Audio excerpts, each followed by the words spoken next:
Hello and welcome to the Slaanesh roster reveal. So they just released this today, and I took a look at it, and we are gonna go over it together now. And it is interesting, considering they released the roster before their mechanics. But anyways, let's take a look at this. So this is much just fluff talking about stuff, and then they let us know about three new abilities, which is right down here. Um, or sort of uh, abilities. They're just talking about how some of the spells are and all that. First off, we get Gifts of Slaanesh. Lords and heroes of Slaanesh can impart gifts, that's in quotations, or italicized this time, on enemy characters by defeating them in battle through hero actions, thus imposing a bundle of negative effects on the unit. Now, I don't think it's on the unit. I think that's on the army. It could be unit for hero actions, but I think it's on the army. Seduction. Seduction is prior to battle, Slaaneshi armies can seduce one or more units into switching sides for the battle duration. Okay, this right here, seduction, needs to be player only.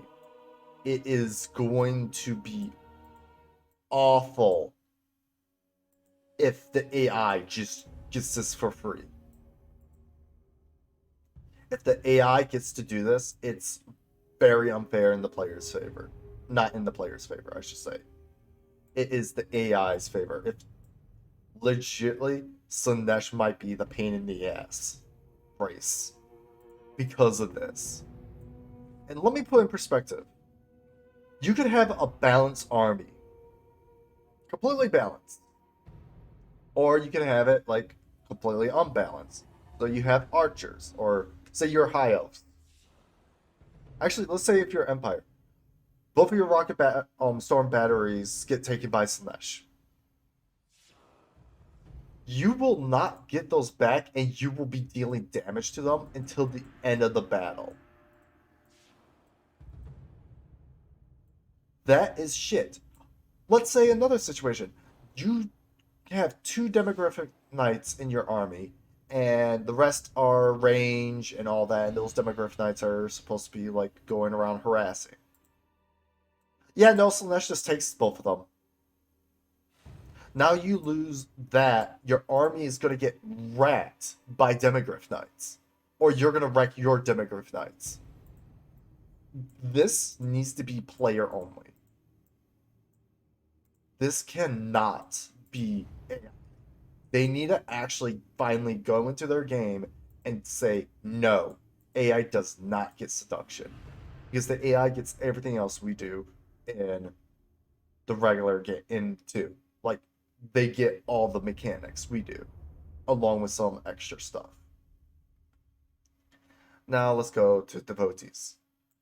So devotees sound like the special currency, such as skulls or plague or whatever, or scrolls of the other chaos factions. Sorry, I'm like burping and all that. I'm sick right now, so but they released this. I have to get this out. I apologize. Slaaneshi armies can capture devotees from battle, from chaos cults, and from dark acts. Devotees are used for creating cults, raising disciple armies, and to create vassals. So, something that we didn't know before is how do we pay for cults? Looks like we might be using the special currency to pay for cults, which will be a good use of the extra currency. Now, Slaanesh getting disciple armies, we'll have to see how those work, especially considering to get campaign mechanics and to create vassals. So it'll be nice. You'll be able to create vassals just out of anyone you feel like. So you can probably vassalize the other chaos armies if they don't have anything you really want. Now we're going on to the legendary lord Nakar. Nakari. I don't know how to say his name. Now, this is his fluff. Here, it tells us some unique passives of which Harvester of Souls is down here. Will and Prey is down here. I thought there was something else. Nope, it's just preluding to this. So the unique abilities. We're going to start off with Harvester of Souls. It's a passive ability that grants some health regeneration when enemy units have been destroyed nearby. And this stacks when multiplied. Now, they shouldn't have said multiplied. They should have said when multiple units die, but I understood this as like you get 2 enemy units dying nearby, then it stacks on top of each other. That's all that means. Is if you kill units fast, he heals more. Willing Prey is an active ability that when he blesses enemy units with generous debuff and up to their melee attack and melee defense. Now, this says enemy unit, so I'm guessing not an area effect. It's a single target, which makes this a lot less of a good ability. It would have been better if it was area effect, lowering melee attack and melee defense. That's all I have to say about that one. Witstealer's Sword is an active ability. This ability significantly improves Nakari's base weapon damage and armor-piercing weapon damage, empowering him to take on anyone. Anyone being italicized, I think that is wrong. They're joking there. Like, yeah, you could be taking on anyone. I'm not going to take that for 100% fact. Because base weapon damage and armor-piercing weapon damage doesn't mean shit if you can't hit. So melee attack and melee defense is more important than weapon damage and armor-piercing damage, in all honesty. Now for the next one. We are actually skipping one and we're going to Heralds of Snatch. And there's a reason for this. And we will get to that. So, I'm just real quick looking. Yeah. So Heralds of Slaanesh are your basic lord. They gain 3 Locust abilities to further enhance their support capabilities. Grace, a ward save that will greatly improve melee defense and physical resistance. I'm not sure if this is only them or if they can give this to a group or anything. They don't say. Swiftness, an augment which greatly improves charge bonus, speed, and charge speed. The Golem, a hex which reduces leadership and melee defense. Their mount set that they can get is Steeds of Slaanesh, Secret Chariots, and Exalted Secret Chariot. And their notable passive is Devastating Flanker. So, before we continue on, Devastating Flanker, what is that? That's not in 2. So, Devastating Flanker, if you don't know, is a recently addition to 2 with the change with the calvary stuff, I believe. So what Devastating Flanker passive is, it grants double charge bonus when attacking the rear or flank of the entity, which makes this pointless. This is a pointless ability. I say it's a pointless ability because it's pointless. Now, this Herald of Snatch seems pretty good, especially if these support capabilities are group stuff. If they're group stuff, then we are freaking phenomenally good. If they're not, Steed of Slaanesh might be good. I've read it. It's basically these boys, but which will basically give the Heralds poison attack. But that won't matter because Secret Chariot and Exalted Secret Chariot will also give them poison attack. So, literally, I don't think do not grab Steed of Slaanesh. Maybe grab Secret Chariot or Exalted Secret Chariot, depending on your situation. Now, we'll go to Exalted Keeper of Secrets. And here's the reason why we did Heralds of Snatch before doing Exalted Keepers. Because all Exalted Lords from demonic ranks cannot be directly recruited in campaign. Instead, their herald counterparts must be gain sufficient experience before being presented with the opportunity of converting into their deadly counterparts. Now, okay, so there's something I didn't realize. All exalted lords. That means Khorne, Nurgle, and Tzeentch too. I'm pretty sure. Which, thank you for finally telling us this. That is stupid. I thought it was a cool mechanic of Slaanesh, but if that's for everyone, that is fucking ripping pepperonis. Fuck. Anyways, Exalted Keeper of Secrets gets Lore of Shadows and Lore of Slaanesh, and then they tell you all that. And that's it. That's all they get. Now, my question is, especially with this, where once they gain enough experience, they can get presented with the opportunity to convert into the deadly counterparts, is how much deadly is those exalted versions?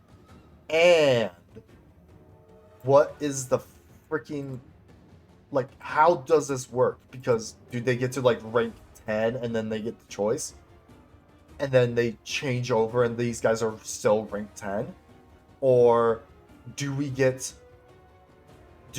to rank 10 with the Heralds, and then we go switch over and we start back at level 1?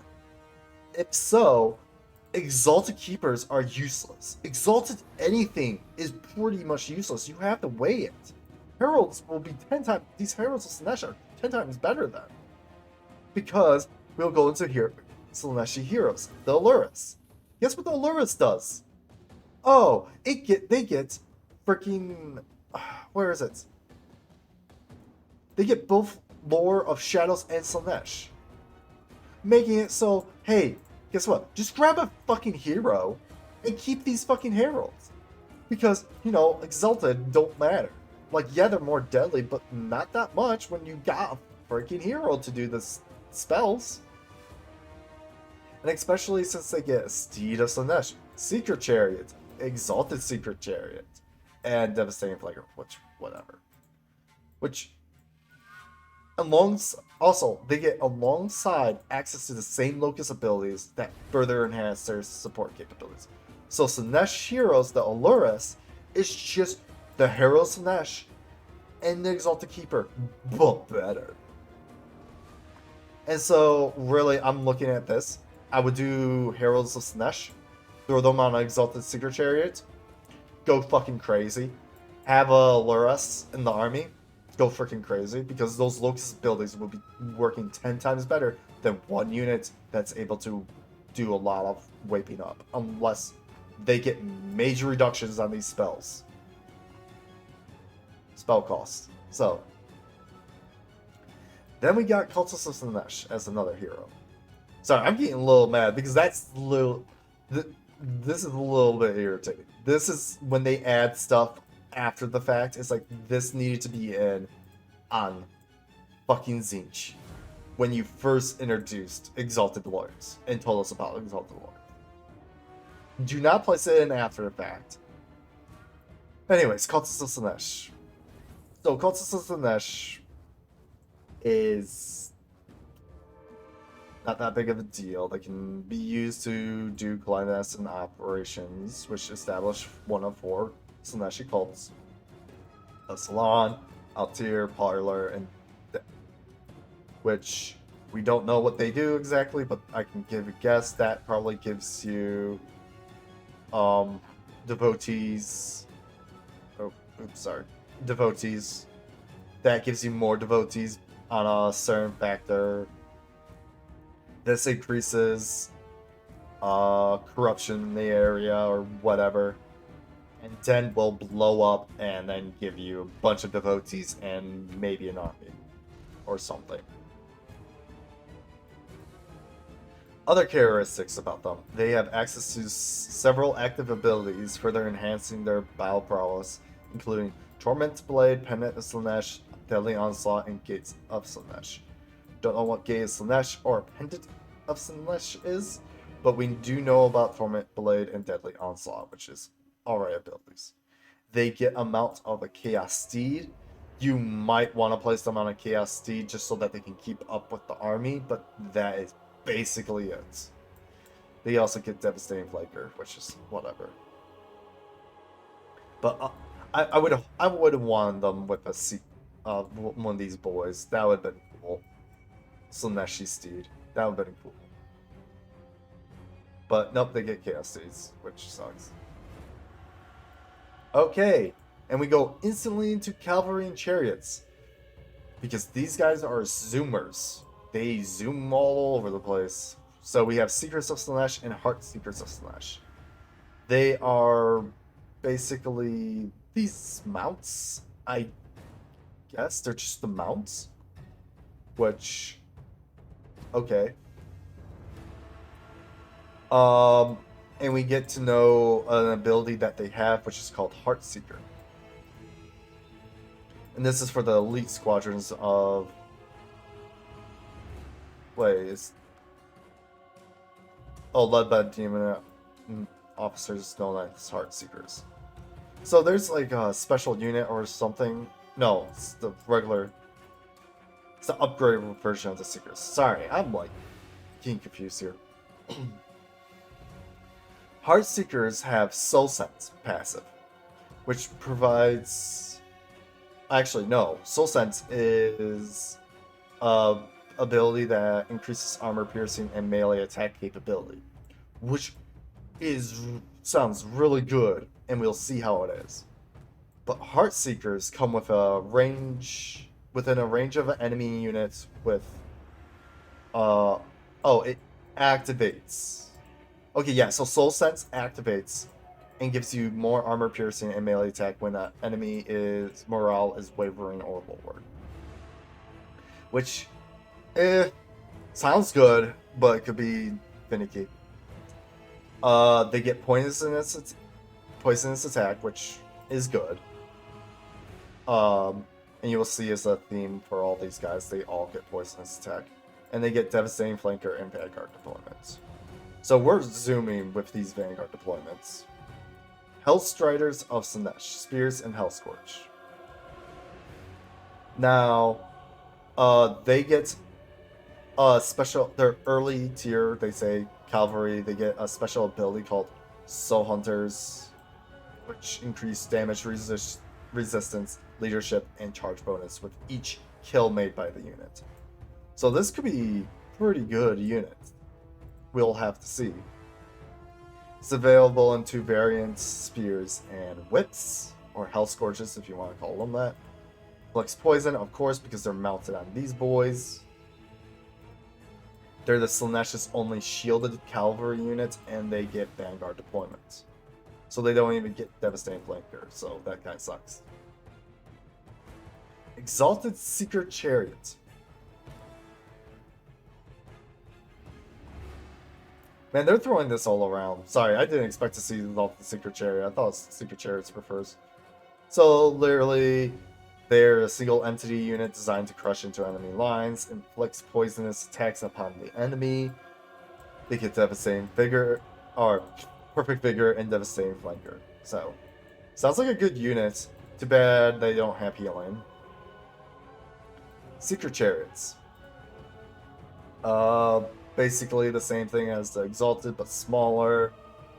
They have a low model count, smash through enemy ranks, and holds its own in combat.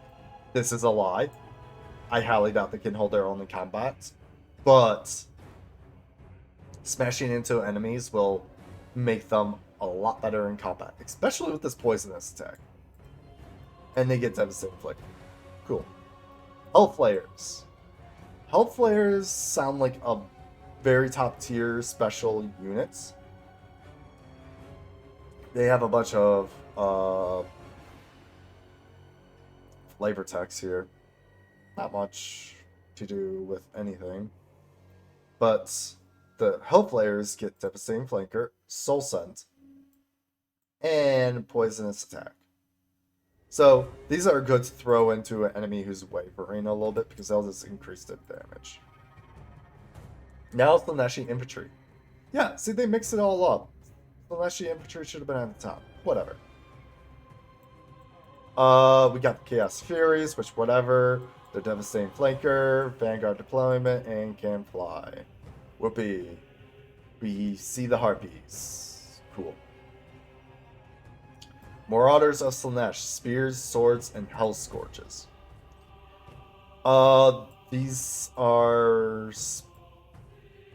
basically the only units that have shields for frontline troops. They're immune to psychology, which doesn't mean much, and they get whips, spears, and swords. I wonder how this whip is going to be. Because if it's like the best of spear and sword, then that'll be our new type of thing to do. Now we got Demonites of Slaanesh. So Demonites get devastating flanker. They are just a melee units. They're basically Forsakens, but Slaaneshi version, it seems like. They have better speed, they have melee outputs, they have devastating flanker, which whatever.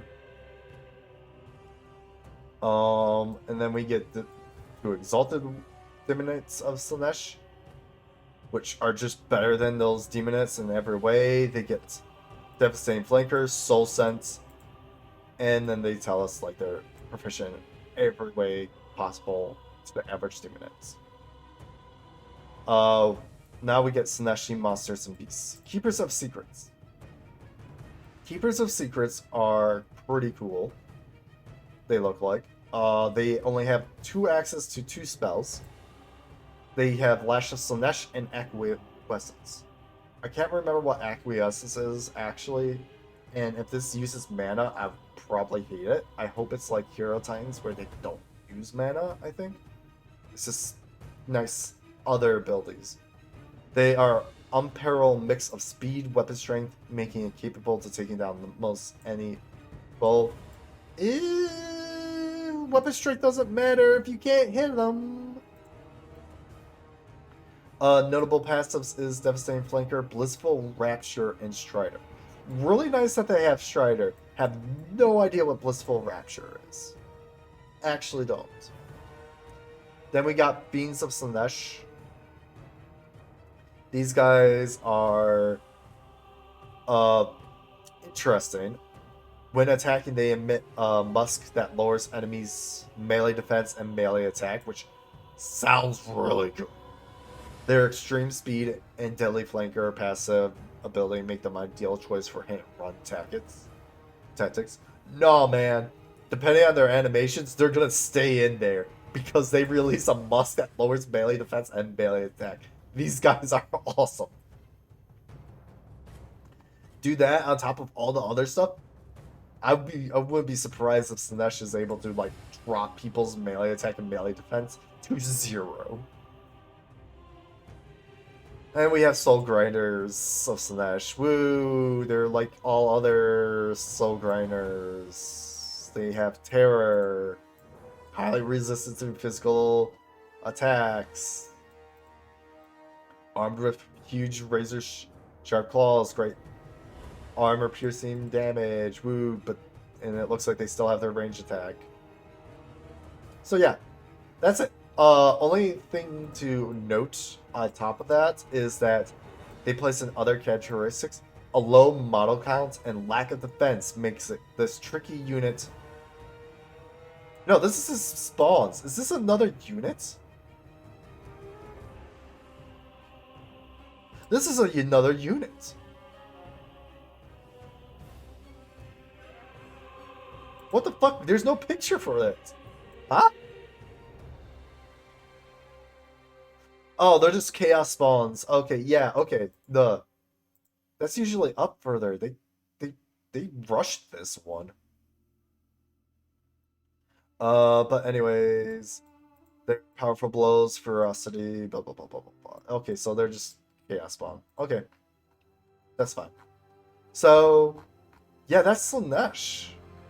I'm pretty fine with this. This is actually pretty fine. Army roster. I would like to see their campaign mechanics.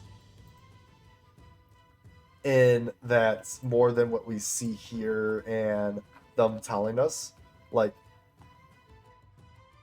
here, telling us how actually cults are bought.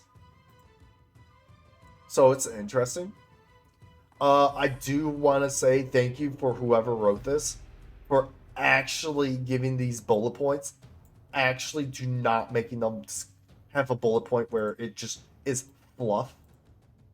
Telling us, like, actually, here's the important things, good, go. Here's the important things, good, go. And these are mostly fluff. There's some points where they talk about some actual stuff. Like, here, the support capabilities. I would have liked those under here instead of here just being completely fluff, while this not being. Wait, hold on. Oh, never mind. I'm wrong. Herald of Snatch also gets lower shadows or Slaanesh. Right there. So really, why would you do the keepers? You lose out on these support capabilities. Jesus, I don't even know. I don't even know anymore. Alright, this has been me, Kelsey Drake, and I'll see you guys later. Bye-bye.